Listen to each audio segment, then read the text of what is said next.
সুবিধা কি, যে একটা বিস্তারিত বিষয় 2 ঘন্টা 3 ঘন্টা বক্তব্য দিয়ে যে মূল সারাংশটা আপনি জানবেন, প্রশ্ন উত্তরে এটা আপনি 2 মিনিট 5 মিনিটে জানতে পারবেন। এই জন্য হাদিসে বলা হয়েছে, আবু দাউদের হাদিস, ইন্নামা শিফাউ ফিল আইয়ি, অর্থাৎ মানুষ যখন কোনো কিছু জানতে চায় তখন সে যখন প্রশ্ন করে এবং উত্তরটা পায় তখনই তার জানাটা কি হয়ে যায়, পরিপূর্ণ হয়ে যায়। তার জানাটা, তার ভিতর যে একটা আগ্রহ সেটা তৈরি হয়। সম্প্রতি অনলাইনে আপনারা দেখেছেন, প্রথম প্রশ্নে আসতেছে, সেটা হচ্ছে যে তাসবিহ দানা এটা ব্যবহার করা যাবে নাকি যাবে না? তাসবিহ দানা ব্যবহার করা বেদাত কিনা, নাকি তাসবিহ দানা ব্যবহার করা সুন্নত, নাকি শুধু জায়েজ, কি এটা বিধান কি?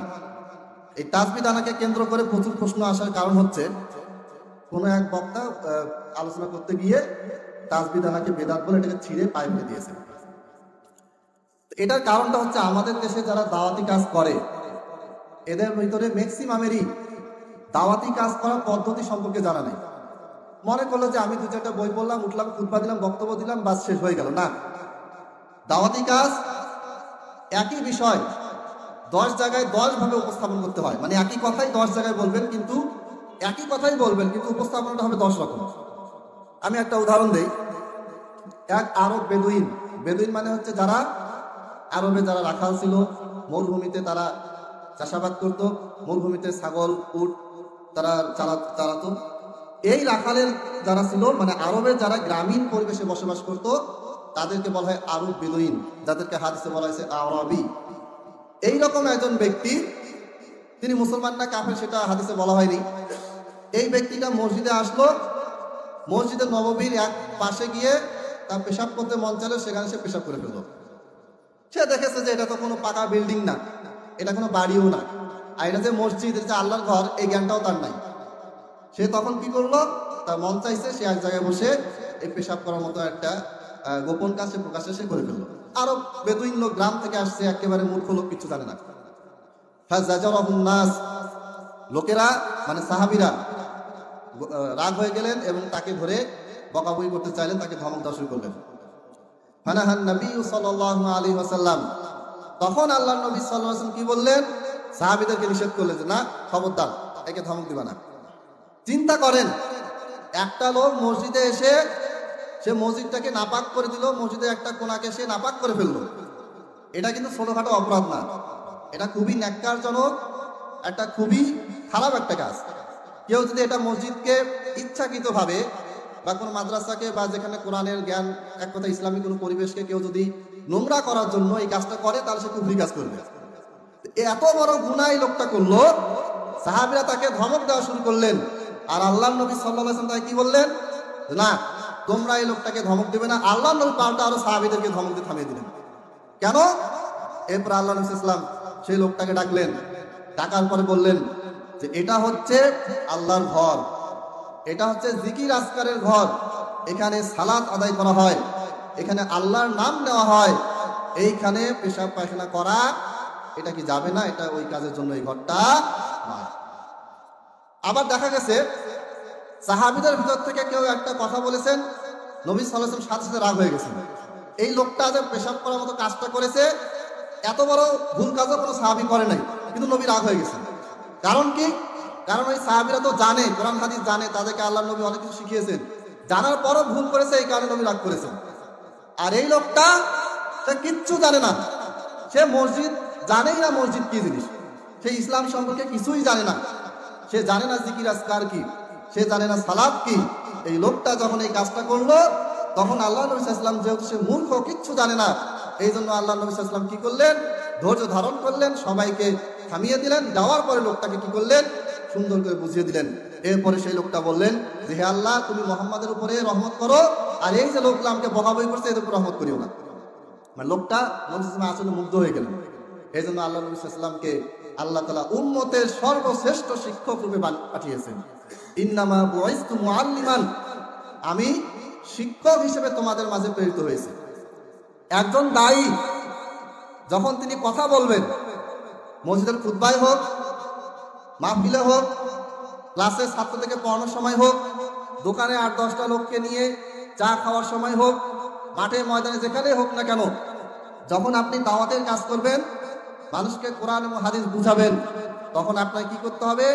আল্লাহর নবী সাল্লাল্লাহু আলাইহি সাল্লাম এবং সাহাবীগণ তারা কোথায় কোথায় কিভাবে কোন পরিস্থিতিতে কথা বলেছেন, এটা আপনাকে কি করতে হবে? জানা থাকতে হবে। একটা সত্য কথা বলে দিলেন, এমন ভাবে বলে দিলেন যে মারামারি লেগে গেল না। হক কথা বলতে হবে, কিন্তু এমন ভাবে বলবেন যেন আপনার সাথে তার কি হয়, আরো সম্পর্কটা ভালো হয়, আপনি যেন আরো 10 বার তাকে হক কথা বলার সুযোগ পান। আপনি শুরুতে গিয়ে এমন একটা কথা বললেন বা সে আপনার প্রতি মুখ ফিরায় নিল, তার কাছে দাওয়াত পৌঁছানোর মাধ্যমটা কি হয়ে গেল? বন্ধ হয়ে গেল। আমাদের এই সৈয়দপুরে একটা সম্মেলন হয়েছে, সম্মেলনে আসে বক্তারা আসে, সৈয়দপুরে বেদাত চলে, এই চলে, সে চলে, একেবারে দুনিয়ার কথা তো বলে শেষ। তারপরে সৈয়দপুরে আন্দোলন হলো, বাসের চ্যালেঞ্জ দেওয়া হলো, কত কিছু, ওদের আর কোনো খবর নেই। এরপর থেকে তারা এখানে কোনো সম্মেলন করতে পারেনি। কেন? এটা হচ্ছে মানহাজ, দাওয়াতি মানহাজ বুঝে না। কথা বলতে হবে হক কথাটাই, কথাটা বলতে হবে এমন ভাবে যেন মানুষ হকটা গ্রহণ করে। তারপর যদি গ্রহণ না করে সেটা আপনার আমার দায়িত্ব নয়। যাকে বলা হয়েছে সে যদি না মানে, সে আল্লাহর কাছে জবাব দেবে। তাহলে এই যে বিষয়টা নিয়ে তোলপাড় হচ্ছে যে তাসবিহ দানা ছিঁড়ে ফেলেছে, ফেলার পরে পায়ে ফেলেছে, কাজটা ঠিক না, এটা 100% ভুল কাজ। বেদাত কিনা পরের কথা, জায়েজ কিনা পরের কথা, সুন্নত কিনা পরের কথা, এই কাজটা যে সর্বসাধারণের সামনে করেছে, এটাই প্রমাণ করে যে আমাদের দেশে এমন এমন বক্তা, মূর্খ বক্তা আছে যাদের না আছে কোরআন হাদিসের জ্ঞান, আর না আছে কোরআন হাদিসের কথা কিভাবে বলতে হয় তার জ্ঞান। আর জনগণ তো মাশাআল্লাহ ওই সমস্ত বক্তাদেরকে বেশি ডাকে। যার জ্ঞান আছে বা নাই কোনো কিছু জনগণ দেখে না, জনগণ দেখে কে কত সুন্দর করে লোক জমাইতে পারে। তাফসির মাহফিল কেন? মসজিদের উন্নতি কল্পে। কেন ইমানের উন্নতি কল্পে এটা লেখা যায় না? মাদ্রাসার উন্নতি কল্পে কেন? ইমানের উন্নতি কল্পে, আমলের উন্নতি কল্পে লেখা হয় না কেন? তাহলে কি মাহফিলটাকে ওই মাদ্রাসার জন্যই করা হচ্ছে যে বিল্ডিং হবে, মসজিদের বিল্ডিং হবে এই জন্যে? আসল ব্যাপারটা কি? ব্যাপারটা হচ্ছে আমাদের নিয়তটাকে চেঞ্জ করতে হবে। আচ্ছা, এবার আসি মূল প্রশ্নে। তাসবিহ দানা এটা ব্যবহার করা জায়েজ না সুন্নাহ নাকি বেদাত? তিনটা প্রশ্ন। এটা জায়েজ নাকি সুন্নাহ নাকি বেদাত? 1 নম্বর হচ্ছে, যদি কেউ মনে করে যে তাসবিহ দানা আঙ্গুলে আমি সুবহানাল্লাহ আলহামদুলিল্লাহ জিকির আজকার করতেছি, এটা তাসবিহ দানা দিয়েই করতে হবে, তাহলে এটা 100% বেদাত হবে, কোনো সন্দেহ নেই। 1 নম্বর। 2 নম্বর, কেউ যদি মনে করে যে আঙ্গুল দিয়ে তাসবিহ গণনা করা এটা সুন্নাহ, তবে আমি ভুলে যাই বা প্রবলেম হয়, এই কারণে আমি তাসবিহ দানার সহযোগিতা নেই, তাহলে এটা বেদাত হবে না, তবে কাজটা উত্তম হবে না। 3 নম্বর, কেউ যদি সে মনে করে যে তাসবিহ দানা এটা আমি ব্যবহার করি লোককে দেখানোর জন্য, মানুষ যেন বুঝে যে আমি খুব ওলি আল্লাহ, সবসময় আমার হাতে আছে, মুখ নড়ুক আর না নড়ুক, আঙ্গুল আমার নড়তেছে, এই রকম কোন নিয়াত যদি তার ভিতরে থাকে, তাহলে এটা রিয়া হয়ে যাবে, এটা শিরিক হয়ে যাবে। অর্থাৎ 3টা ক্যাটাগরি। যে কোনো বিষয়ে কথা বলতে গেলে ওই বিষয়ে যতগুলি ক্যাটাগরি থাকতে পারে, ওই বিষয়ে যতগুলি বিষয় ওর ভিতরে লুকিয়ে আছে, এটা কোন মানুষ কোন নিয়াতে ব্যবহার করে, কোনটা কার ক্ষেত্রে কোন পর্যায়ে কি বিধান রাখে, এটা আপনাকে আগে জানতে হবে, এরপরে ক্লিয়ারলি সেটা বলতে হবে। 1 নম্বর কি বললাম? যদি কেউ মনে করে যে জিকির আজকার মানেই তাসবিহ দানা দিয়ে করতে হবে, আঙ্গুল দিয়ে তাসবিহ দানা তাসবিহ করেই না, আঙ্গুল দিয়ে করেই না, সবসময় এই তাসবিহ দানা দিয়ে করতে থাকে, এটা কারো যদি সুন্নতের জায়গায় কেউ যদি তাসবিহ দানাকে বসিয়ে দেয়, তাহলে এটা নিশ্চিতভাবে বেদাত হবে, এই ব্যাপারে কারো কোনো সন্দেহ নেই।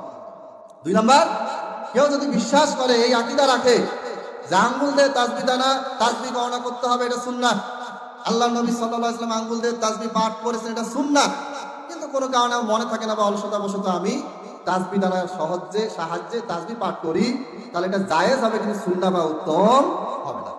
আর 3 নম্বর, কেউ যদি মানুষকে দেখানোর জন্য তার নিয়াত আছে যে আমি এটা করতেছি, মানুষ দেখে বলবে যে বিশাল বড় ওলি আল্লাহ মানুষ, তাসবিহ দানা সবসময় তাসবিহ করতেই থাকে, সবসময় হাতে তার হাত আঙ্গুল চলতে থাকে, এই নিয়াত যদি ভিতরে থাকে, তাহলে এটা রিয়া হয়ে যাবে, শিরিক হয়ে যাবে, ছোট শিরিক হয়ে যাবে, এটা আরো ভয়াবহ গুনাহের কাজ হবে। এবার আসি কিছু হাদিসের দিকে যাই। একদল দাবি করেছেন যে এই কঙ্কর, তারপরে খেজুরের বিচি, এগুলি অস্তিত্ব নাকি আগে ছিল না বা আগে এটা ব্যবহার হয়নি, এটা ভুল কথা, ব্যবহার হয়েছে। যেমন একজন সাহাবী আবু দারদা রাদিয়াল্লাহু তাআলা আনহু, বিখ্যাত সাহাবী, ইমাম আহমদ বিন হাম্বল রাহিমাহুল্লাহ, তার যে হাদিসের কিতাব আছে কিতাবুজ যুহদ, যুহদ মানে হচ্ছে দুনিয়া বিমুখ হওয়া। কিভাবে আপনি দুনিয়া বিমুখ হবেন, আপনার ভিতরে ধন সম্পদের যে লোভ লালসা, এখান থেকে কিভাবে বের হয়ে আসবেন, কিভাবে আপনি আল্লাহমুখী হবেন, কিভাবে আপনি ছল চাতুরি, বদমাশি, বেঈমানি, শয়তানি থেকে দূরে থাকবেন, সুদ ঘুষ থেকে দূরে থাকবেন, এটার উপরেই সালাফরা অনেক বড় বড় কিতাব লিখে গেছেন। তদন্ত ইমাম আহমদ বিন হাম্বল একটা কিতাব আছে, সেটার নাম আছে কিতাবুজ জুহুদ, হাদিস নাম্বার 758, লম্বা হাদিস, আমি সংক্ষেপে মূল কথাটা বলতেছি। আবু দারদা রাদিয়াল্লাহু তাআলা আনহু বিখ্যাত সাহাবী, তার কাছে কি ছিল? নাওয়াম মিন নাওয়াল আজওয়া। আজওয়া খেজুর সবচেয়ে দামি খেজুর, এবং আজওয়া খেজুর কেউ যদি রেগুলার খায়, সারা জীবন যদি সে যদি এই খেজুরটা খেতে থাকে, তাহলে তার শরীরে এমন অ্যান্টিবায়োটিক তৈরি হবে, অ্যান্টিবডি তৈরি হবে, তাকে যদি বিষধর সাপ যদি কামড় দেয়, চট করে তার শরীরে সেটা ক্ষতি করতে পারবে না। এই আজওয়া খেজুরের কিছু বীজই তার কাছে ছিল, থাকতো। আশরান আও নাহওয়াহা, এই 10টা 12টা বা এরকম অল্প সংখ্যা কিছু খেজুরের বীজই তার কাছে তিনি রাখতেন, ফি কিসিন, একটা থলের ভিতরে। ওয়াকানা, যখন তিনি ফজর সালাত পড়তেন, পড়ার পর তিনি কি করতেন? বাসায় যেতেন, যাওয়ার পরে বালিশের কাছে সেই থলেটা থাকতো, সেটা তিনি বের করে কি করতেন? তসবিহ পাঠ করতেন। এখান থেকে বোঝা যায় যে তসবিহ দানা আঙ্গুলের পরিবর্তে পাথর, কঙ্কর, ছোট পাথর অথবা খেজুরের বিচি, এটা ব্যবহারের প্রচলন আগে থেকেই ছিল। তবে এটাকে যেহেতু আল্লাহ নবী সুন্নাহ বলেন নাই, অন্যান্য সাহাবীরাও সুন্নাহ বলেন নাই, এমনকি আবু দারদা রাদিয়াল্লাহু তাআলা আনহু তিনি নিজেও যেহেতু এটাকে সুন্নাহ বলেন নাই, জাস্ট তিনি এটা আমল করেছেন, কিন্তু তিনি নিজেও এটাকে সুন্নাহ বলেন নাই, আমল করতেও বলেন নাই, এজন্য এটা জায়েজ হবে সর্বোচ্চ, কিন্তু সুন্নাহ বা উত্তম হবে না।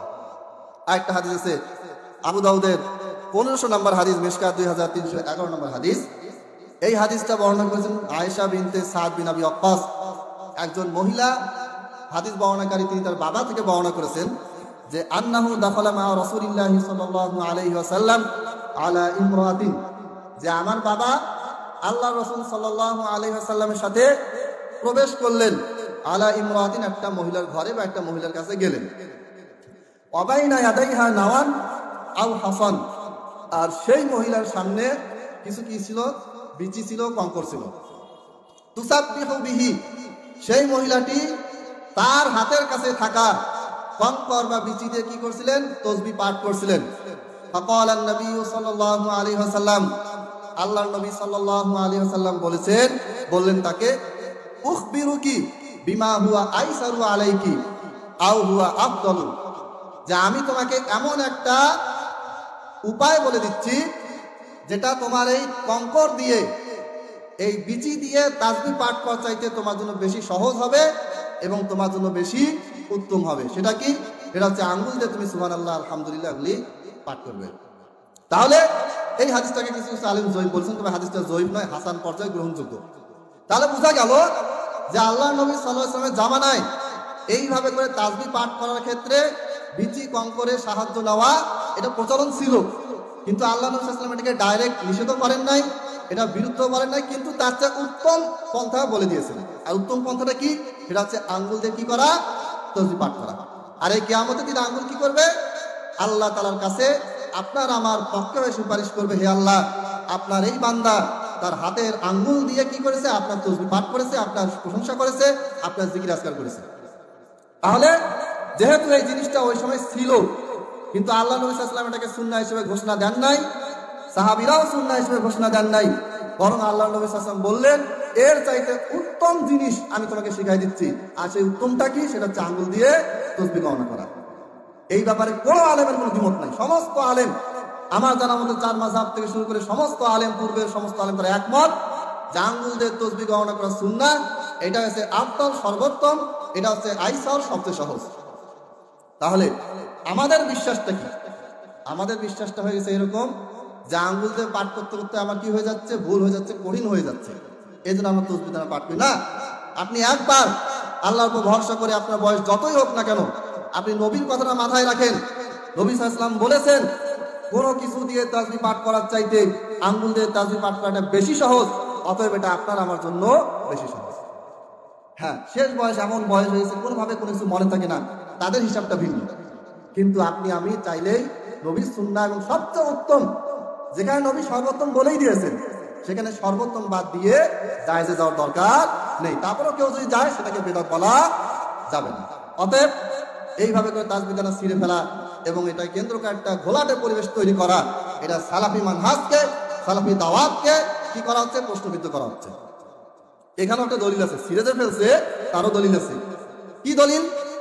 দলিলটা হচ্ছে মাওয়া ইবনু মাসউদিন বিইমরাতিন, আব্দুল্লাহ বিন মাসউদ রাদিয়াল্লাহু তাআলা আনহু একবার এক মহিলার পাশ দিয়ে যাচ্ছিলেন, মাহা তাসবিহুন, সেই মহিলার হাতে একটা কি ছিল, তাসবিহ দানা ছিল, এই কঙ্কর বিচি এই টাইপের ওই সময় যেগুলো চলতো আর কি। তুসাব্বিহু বিহি, সেই মহিলা ওই কঙ্কর দানা বা ওই তাসবিহ দানা দিয়ে কি করছিলেন, তাসবিহ পাঠ করছিলেন। ফাকাতাহু, আর আব্দুল্লাহ বিন মাসউদ সেই মহিলার কাছ থেকে তাসবিহ দানাটা নিলেন এবং ছিঁড়ে ফেললেন, ওয়ালকাহু, এবং নিক্ষেপ করে দিলেন।